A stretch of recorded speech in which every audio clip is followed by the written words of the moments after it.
This is the elevator at 1 Alexander Square in Harmar, Pennsylvania. Case file reserved service.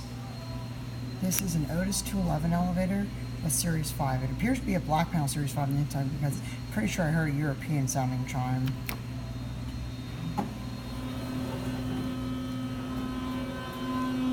And yep, I was right.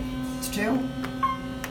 Ooh, it also got the Otis Series 1/2/4 chime on the inside. Very interesting. Here we go. And the interesting phone on the LED indicator. Extremely annoying fan. Now the bell should ring. I was right, this is an older one. Put it back on 1. 88 phone. Certificate installed in 2004. Basic Otis cab. That fan is extremely annoying. Pretty decent sized cab, I must say. Carpeted floors. Go back at 1. This is also what everyone calls Series 6, but I don't call it that.